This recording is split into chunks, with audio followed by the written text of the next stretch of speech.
টাঙ্গুয়ার হাওর বাংলাদেশের সিলেটের সুনামগঞ্জ জেলায় অবস্থিত একটি হাওর। প্রায় 126 বর্গ কিলোমিটার এলাকা জুড়ে বিস্তৃত এই হাওর বাংলাদেশের দ্বিতীয় বৃহত্তম মিঠা পানির জলাভূমি। স্থানীয় লোকজনের কাছে এটি হাওর 9 কান্দার 6 বিল নামেও পরিচিত। এটি বাংলাদেশের দ্বিতীয় রামসার স্থান হিসাবে পরিচয় পেয়েছে। অথই পানি, জলাবন, নীল আকাশ, পাহাড় ও চোখ জোড়ানো সবুজ এই হাওরকে অপরূপ সাজে সাজিয়েছে। টাঙ্গুয়ার হাওরের মোট আয়তন 6,912 একর, তবে বর্ষাকালে এই হাওরের আয়তন বেড়ে দাঁড়ায় 20,000 একর পর্যন্ত। টাঙ্গুয়ায় প্রায় 140 প্রজাতির মাছ, 12 প্রজাতির ব্যাঙ, 150 প্রজাতিরও বেশি সরীসৃপের সমন্বয়ে জীববৈচিত্র্য গড়ে উঠেছে। শীতকালে এই হাওরে 250 প্রজাতির অতিথি পাখির আগমন ঘটে। টাঙ্গুয়ার হাওর থেকে ভারতের মেঘালয় পাহাড়গুলো দেখা যায়, কি সুবিশাল সবুজে ঘেরা মনোরম। এখানে প্রায় ছোট বড় 30টির মতো ঝর্ণা বা ছড়া আছে। টাঙ্গুয়ার হাওরে ছোট বড় প্রায় 46টি দ্বীপের মতো ভাসমান গ্রাম বা দ্বীপ রয়েছে।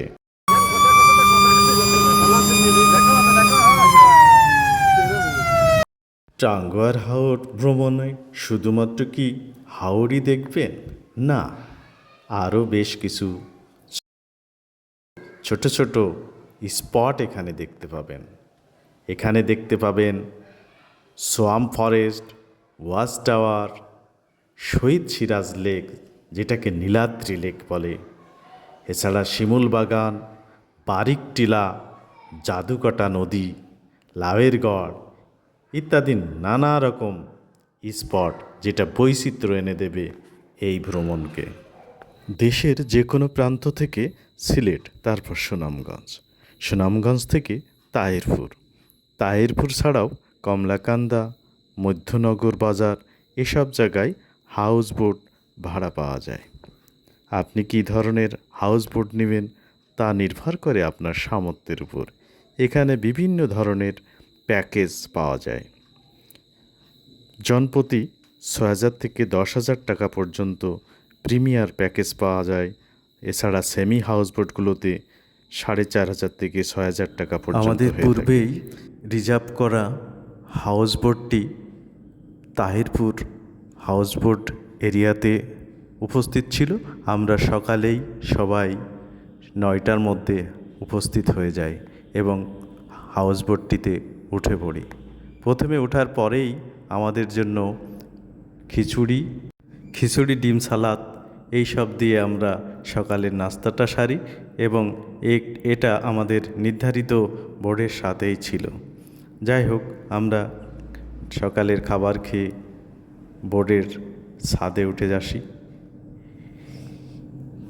এবং ছাদের উপরে যে নয়ন অভিরাম দৃশ্য চারিপাশে হাওরের চারপাশে দেখা যাচ্ছিল, তা আসলে ভাষায় প্রকাশ করা যায় না। অত্যন্ত আনন্দের এবং মজাদার ছিল আমাদের এই ভ্রমণটি। আমরা ছাদের উপরে বেশ সুন্দর করে সাজানো, সবুজ কার্পেটে মোড়ানো, পাশে সিটিং প্লেস, বউ লাইরে নদীর ভিতর দিয়ে আমাদের বোটটি ধীরে ধীরে ওয়াচ টাওয়ারের দিকে এগিয়ে যেতে থাকলো। আমরা চারিপাশের দৃশ্যগুলো উপভোগ করতে থাকি। দেখতে পাচ্ছেন আমার নাম হচ্ছে মাইজুদ্দিন। নদীর নাম হচ্ছে বৌলা নদী। আমাদের বোটে বৌলাও পানসি বোট। যারা টাঙ্গুয়ারে ঘুরতে আসবেন, পানসি বোটে আসবেন, আমাদের নাম্বার দিয়ে দিচ্ছি 01741144393। ওই নাম্বারে আপনারা যোগাযোগ করলে বিস্তারিত জানতে পারবেন। ওকে, থ্যাংক ইউ। এভাবেই আমরা এগিয়ে যেতে থাকি ওয়াচ টাওয়ারের দিকে, আর নদীর দুই পাশের দৃশ্যগুলো উপভোগ করতে থাকি। কি অপরূপ সুন্দর! আমাদের সতীর্থরা সবাই মিলে বোর্ডের ছাদের উপরে একটা আড্ডা জমে এবং মনোরম একটা আকর্ষণীয় দিন আমরা উপভোগ করতে থাকি। চলতে থাকে আমাদের বোট হাওরের জল চিরে।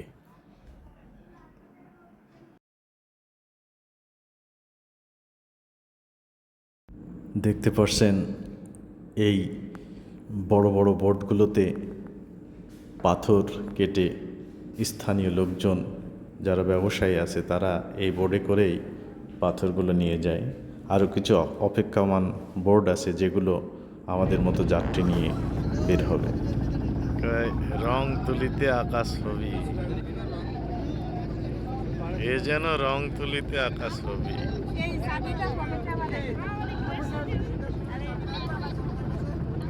আমরা হাওরের জল কেটে সামনে এগিয়ে যাচ্ছি মেঘালয়ের পাহাড়, হাওরের জল আর আকাশ সব মিলিয়ে যেন এক স্বর্গীয় সুন্দর। এটি আমরা উপভোগ করতে থাকি। 2 থেকে 3 ঘন্টা পরেই আমরা ওয়াচ টাওয়ারের কাছে আমাদের বোট যায় অবস্থান করে। এখন মূলত ওয়াচ টাওয়ারের একেবারে কাছে আমাদের হাউস বোটগুলো যেতে দেয় না। ওখান থেকে ছোট ছোট বোট যেগুলো ওয়াচ টাওয়ারে নিয়ে যায়, আমাদের বোট দেখতে পাচ্ছেন। হাউস বোটগুলো যেখানে থামে সেখান থেকে ওয়াচ টাওয়ারের দূরত্ব বেশি নয়। এখানে স্থানীয় যেসব ছোট ছোট বোট আছে সেগুলো সাহায্যে ওখানে যেতে হয়। জনপ্রতি 50 টাকা 40 টাকা হিসাবে নিয়ে যায়। আপনারা দেখতে পাচ্ছেন ওয়াচ টাওয়ারের পাশেই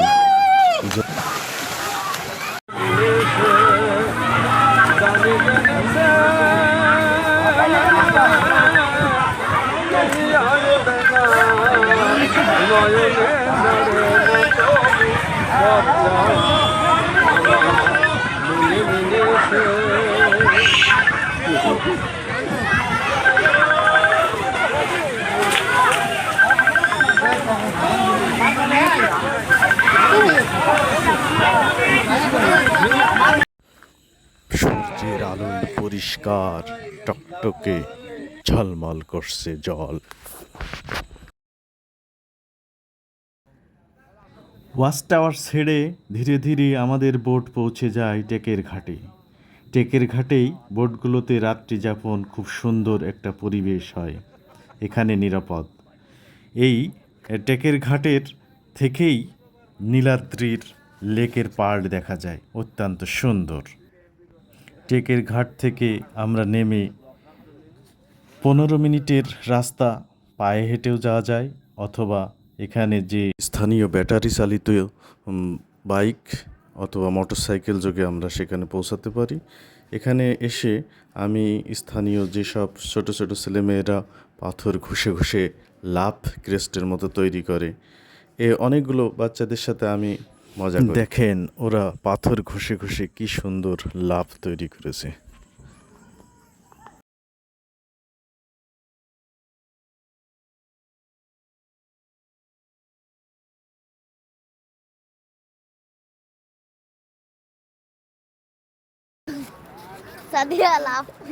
তারপর বলো দেখাও এই জায়গার নাম কি? লাকমাছড়া। লাকমাছড়া থেকে আপনাদের সবাইকে লাভ লাভ লাভ। নাম দেখাও সবাই, সবাই একসাথে বলো। 1 2 3 লাভ। নাম বলো। লাকমাছড়ি থেকে আমরা চলে যাই নীলাদ্রি লেক। আপনারা দেখতে পাচ্ছেন সেই হিমাদ্রি লেক, সুনামগঞ্জের বিখ্যাত হিমাদ্রি লেক। কি ও পাশে পাহাড়, মাঝখানে লেক, সুন্দর ত্রিলেক, নীল জল, মেঘালয়ের পাদদেশ, আকাশ, নীল আকাশ, নীলাদ্রির লেকে ভেসে বেড়ানো নৌকা, এখানে ঘুরতে পারেন। এই লেকে অপূর্ব শান্ত নীল জলে একটু পা ভিজিয়ে নিলেও মন্দ হয় না। এই ফাঁকে একটুখানি আপনাদেরকে তথ্য দিই, এই নীলাদ্রি লেকের আরও একটি নাম আছে, সিরাজ লেক। এই লেকের পাড়ের থেকে আপনি ভারতের মেঘালয়ের পাহাড়গুলো সুন্দর এবং খুব কাছ থেকে যেন আপনি উপভোগ করতে পারবেন। এখানে বিভিন্ন ধরনের বিকালের সৌন্দর্য উপভোগ করতে করতে আমাদের সূর্য ডুবো প্রায়। এরপরই আমরা ফিরে আসি আমাদের বোটে আমরা রাতের সৌন্দর্য উপভোগ করতে থাকি। বোটে বসেই দূরের চারিপাশে ট্যাকের ঘাট এবং মেঘালয়ের পাশ দিয়ে যে আলোক রেখা দেখতে পাচ্ছেন, সীমান্ত রেখা বলে পরিচিত। হাওর ভ্রমণে এসে হাঁসের মাংস খাবেন না তা কি হয়?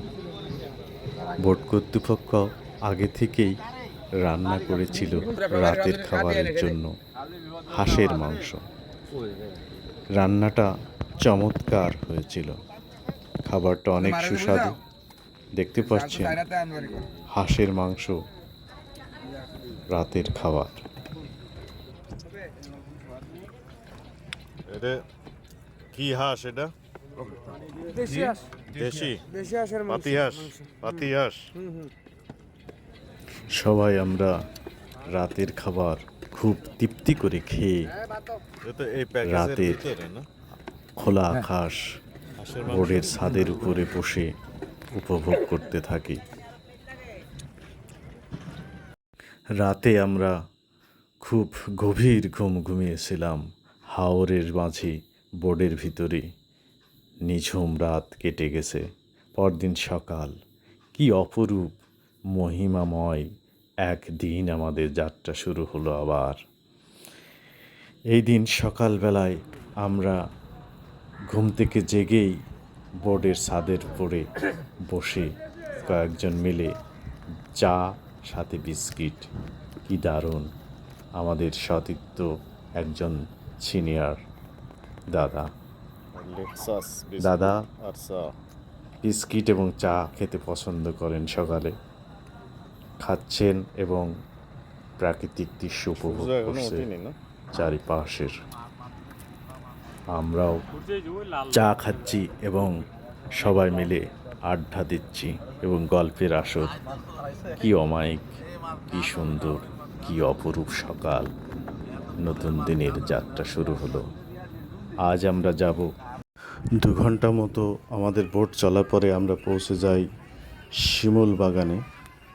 শিমুল বাগান এখানে স্থানীয় একজন ব্যবসায়ীর উদ্যোগে তৈরি। বাগানটি বেশ বড়। বাগানটি প্রায় 100 বিঘার মতো জায়গা নিয়ে অবস্থিত। স্থানীয় ব্যবসায়ী বাধাঘাটা ইউনিয়নের সাবেক ইউপি চেয়ারম্যান জয়নাল আবেদিন তার শখের বশে প্রায় 3000 শিমুল গাছ এখানে রোপণ করেন। যে কারণে এই শিমুল বাগান বসন্তকালে এতটাই মনোমুগ্ধকর পরিবেশ সৃষ্টি করে, যেটা পর্যটকদের দৃষ্টি আকর্ষণ করে। সেখান থেকেই এই শিমুল বাগান। আমরা সেই শিমুল বাগানে উপস্থিত হয়েছি সবাই, আমার সতীর্থ যারা ছিল। আমরা সবাই বাগানের দিকে যাচ্ছি। এখানে বাগানের টিকিট মূল্য 50 টাকা। এখানে টিকিট মূল্য 50 টাকা। কারো কারো কাছে এটি বেশি মনে হয়েছে, কি অবস্থা? টিকিট আমার কাছে বেশি মনে হচ্ছিল। যাই হোক, আমাদের কেউ কেউ প্রবেশ টিকিট ক্যামেরা না নিলে হয়? আপনার অনুভূতি বলেন তো, এই শিমুল বাগানে এসে আপনাকে কেমন লাগতেছে? খুব ভালো লাগছে। এখানকার পরিবেশ মন কেড়ে নিয়েছে।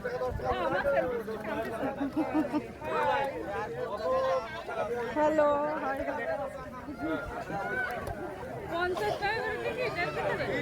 আলহাজ জয়নুল আবেদিন শিমুল বাগান, মানিকগঞ্জ, বাদাঘাট, তাহিরগঞ্জ। এখান থেকে টিকিট কত করে? টিকিট কত করে?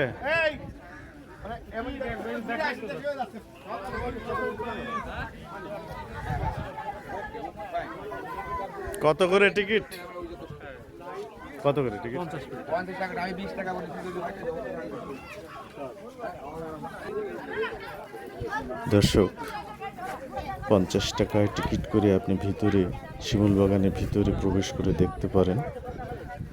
আমি শিমুল বাগানের ভিতরের যা আছে তা দেখানোর চেষ্টা করছি। এই ঘোড়া দেখেন, একটি কত টাকা ভিতরেও নেয়? কিছু স্থানীয় 50 শিশুদের যা নিয়ন্ত্রণে করবে সাহেব 50। কয়েকটি ঘোড়া আছে। এটা সেই সৈন্যবাহিনীর মতো ওরা দাঁড়িয়ে আছে। ধনী মানুষ হলে আপনি 50 টাকার বিনিময়ে 100। ঘোড়ার সওয়ার হয়ে ওদের সহযোগিতায় ঘুরে দেখতে পারেন শিমুল বাগান। বেশ, ঘোড়ায় চড়ে কয়েকটি চক্কর সম্পন্ন করবে, যার বিনিময়ে তাকে 50 টাকা দিতে হবে।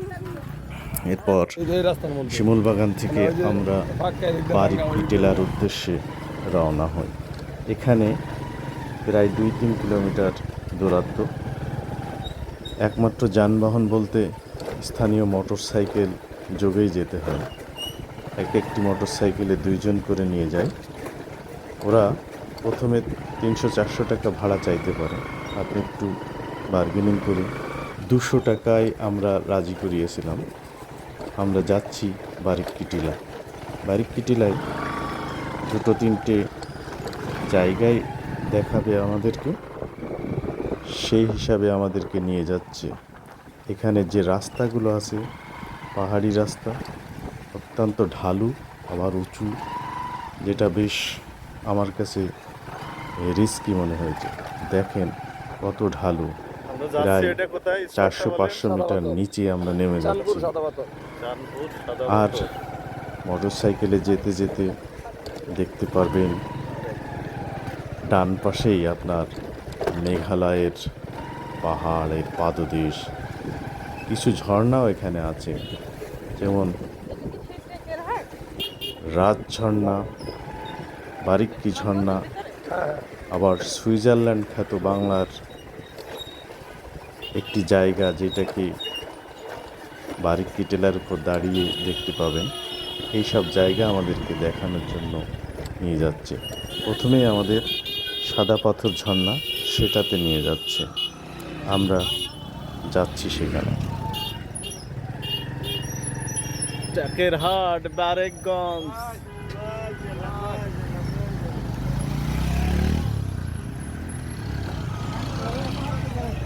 জটিল অবস্থা রে ভাই রাস্তাতে। আমাদের মধু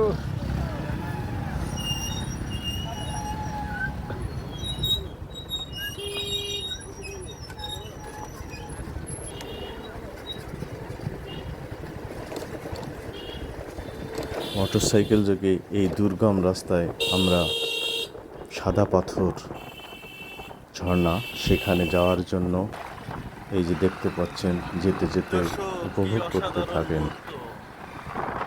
মেঘালয়ের মেঘকন্যা খ্যাত পাহাড়ের পাদদেশ, এবং পাশ দিয়ে আমাদের বাংলাদেশ সীমান্ত দিয়ে আমরা এগিয়ে যাচ্ছি সাদা পাথর ঝর্ণার দিকে। বেশ কিছু সময় ধরে আমরা মোটর সাইকেলে এভাবে বেশ যাচ্ছি। দর্শক দেখেন, এখানকার যেতে যেতে স্থানীয় মানুষের জীবনযাত্রা এবং তাদের আবাসিক জায়গাগুলো চোখে পড়বে।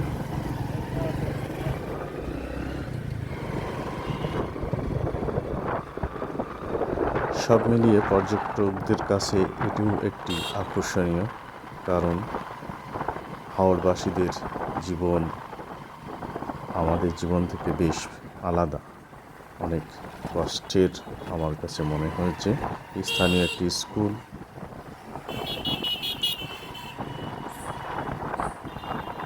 কি সুন্দর সবুজে ঘেরা মনোরম পরিবেশ।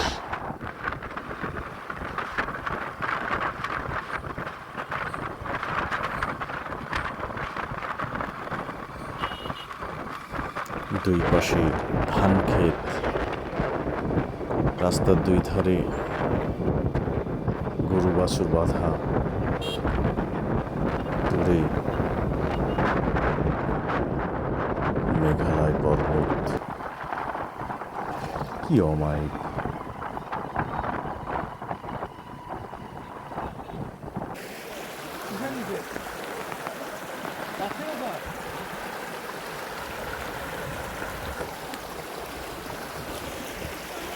আমরা চলে এসেছি সাদা পাথর ঝর্ণায়।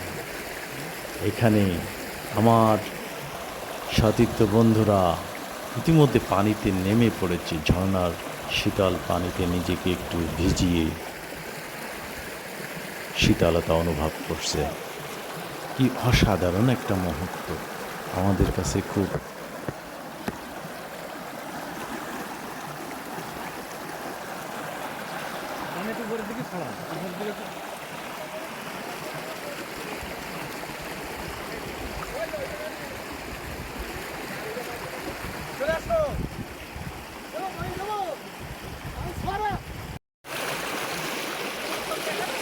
হিমালয়ের এই পর্বত থেকে যে ঝর্ণাটি দেখতে পাচ্ছেন, ধরেন, action এটাই play সেই করেন। সাদা পাথর ঝর্ণা। মেঘালয়ের থেকে উৎসমূল। আমরা এই মেঘালয়ের সাদা পাথর এখানে বেশ আনন্দ উল্লাস করে ফিরে আসি রাজাই ঝর্ণাতে। আপনারা এখন দেখতে পাচ্ছেন রাজাই ঝর্ণা। রাজাই ঝর্ণার পাহাড়ের গা বেয়ে এটি নেমে আসছে। দেখেন, একটু ভালো করে দেখেন, কি সুন্দর পাথরের উপর দিয়ে স্বচ্ছ পানি বয়ে নিচের দিকে নেমে যাচ্ছে। আমাদের পর্যটক যারা ছিল, ভাই বোনেরা সবাই এখানে এসে রাজাই ঝর্ণাটাকে উপভোগ করছে। দেখুন, আমাদের এক ভাই আনোয়ার ভাই, সবাই এখানে পোজ দিচ্ছে, বিভিন্ন ধরনের ছবি সংগ্রহ করছে। স্মৃতির কোঠায় এটি ফ্রেমবন্দি করে রাখছেন। শুধু ফ্রেমবন্দি করেই আসলে এটা সীমাবদ্ধ না, বাস্তবে এটার যে অপরূপ সুন্দর, এটা উপভোগ করা আসলে সবার ভাগ্যে জোটে না। যাক, আমরা এটা উপভোগ করেছি, খুব আনন্দ পেয়েছি এবং প্রকৃতির এই সুন্দর লীলা, অপরূপ সৌন্দর্য উপভোগ করে নিজেকে ধন্য মনে করছে। আমরা রাজাই ঝর্ণা উপভোগ করে ফিরে যাই বারিক্কি টিলায়। বারিক্কি টিলায় আর এক অপরূপ সুন্দরের মহিমায়। ওই সেই দেখুন, বাংলাদেশে যে একখণ্ড সুইজারল্যান্ড, কাশ্মীরের মতো সৌন্দর্য উপভোগ করা যায়, তা আসলে এই বারিক্কি টিলায় না এখানে সেই আসলে আমি বুঝতে পারতাম না। দেখুন, বাংলাদেশ, ওই দূরে ভারতের মেঘালয়, এই পাড়ায় মাঝখানে জাদুকাটা আন্তঃসীমানা। নদী, জাদুকাটার নীল পানির নদী বহমান। এখানে দেখেন, ভারত এবং বাংলাদেশের কি একটি নতুন করে নিছে না আগেই না? পিলার, এই পাশে বাংলাদেশ, এই পাশে ভারত। এরকম সৌন্দর্য পৃথিবীর আর কোথাও নয়। দুই দেশের এক মিলন স্থানে আমরা দাঁড়িয়ে আছি। কি অপূর্ব মেঘ, পাহাড়, বারেক্কা টেলা, নদী, এক বিচিত্র অনুভূতি। আর বারিক্কি টিলা থেকে ফিরে আমরা জাদুকাটা নদীতে গোসল সেরে আমরা আমাদের এক রাত 2 দিনের যাত্রা সমাপ্তি ঘটে। আমরা আবার ফিরে আসি তাহিরপুর হাউস বোট এরিয়াতে। নীলাদ্রি। যারা আমার এই ভিডিও দেখছেন তাদের সকলকে ধন্যবাদ। পরবর্তী ভিডিও দেখার আমন্ত্রণ জানিয়ে আমাদের সুনামগঞ্জের টাঙ্গুয়ার হাওর ভ্রমণ এখানেই সমাপ্ত হচ্ছে। ধন্যবাদ।